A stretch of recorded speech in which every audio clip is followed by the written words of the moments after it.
ప్రజాప్రతినిధి న్యూస్ కి స్వాగతం. తెలంగాణ రాష్ట్ర ప్రజలకు మాజీ మంత్రి హరీష్ రావు సంక్రాంతి పండుగ శుభాకాంక్షలు తెలిపారు. పతంగుల పండుగ అంటే ఆనందం, ఆహ్లాదంతో పాటు సూర్యరశ్మి ద్వారా ఆరోగ్యాన్ని కాపాడుతుందని హరీష్ రావు అన్నారు. పతంగులకి దారం ఆధారం అయితే పిల్లలకు తల్లిదండ్రుల ఆధారం అన్నారు.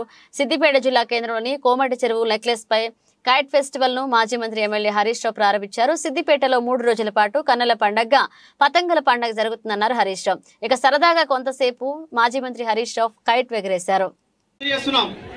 మనకు సంక్రాంతి కేదారన్న పతంగి పట్టే ఎగిరి కేదారన్న యువకునిగా చేసే మన్మన్ లెక్క అనుకో పట్టు పతంగి పట్టి చూస్తాయి కదా.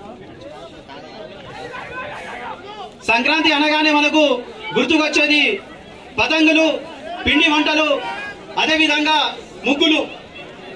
ప్రతి ఫెస్టివల్ ని కూడా మనము సిద్దిపేటలో అంగరంగ వైభవం కూడా పండుగ కావచ్చు, సిద్దిపేట నలుమూల నుంచి విచ్చేసి ఈ కొమటి చెరువు పైన మనము బ్రహ్మాండంగా సెలబ్రేట్ చేసుకుంటాం. అదేవిధంగా ఈసారి కూడా మనం రూబీ నెక్లెస్ రోడ్ లో హరీష్ అన్న గారి సహకారంతో మనం ఇక్కడ బ్రహ్మాండంగా కైట్ ఫెస్టివల్ చేసుకుంటున్నాం. చిన్నప్పటి నుంచి కూడా సంక్రాంతి అనగానే మనకు గుర్తుకొచ్చేది పతంగులు. చిన్నప్పుడు బంగాళం మీద లేదు అంటే ఎక్కడో పొలాల దగ్గర మనము ఈ కైట్లు ఎగిరేసుకునే వాళ్ళం. ఇప్పుడు గత 4-5 సంవత్సరాల నుంచి హరీష్ అన్న గారి ఆధ్వర్యంలో బ్రహ్మాండంగా ఇంతకుముందు డిగ్రీ కళాశాల మైదానంలో ఇప్పుడు ఇంత ప్రశాంతమైన వాతావరణంలో మనం చేసుకుంటున్నామంటే దీనికి కారణం హరీష్ అన్న.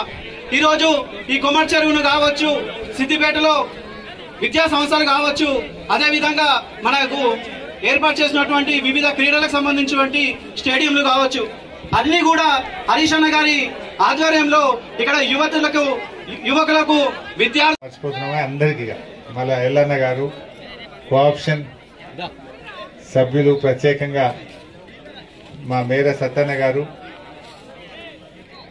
ఈ పతంగుల పండుగ అనేది మన తెలంగాణలో ఏ పండగ చూసినా ఆ సాంప్రదాయం వెనుక ఒక సైన్స్ ఉంటుంది. మనం అందరం అనుకుంటాం పండగ అంటే ఆ పండగ వెనుక మన పూర్వీకులు ఎంతో ఆలోచనతో ఒక విజ్ఞానంతో కార్యక్రమాల్ని రూపొందించారు. బతుకమ్మ పండుగ గురించి మనం చూస్తాం. రంగురంగుల పూలతో పేర్చిన బతుకమ్మను చెరువులో వేస్తే ఆ చెరువులో ఉండే నీళ్లు శుద్ధి చెందుతాయి.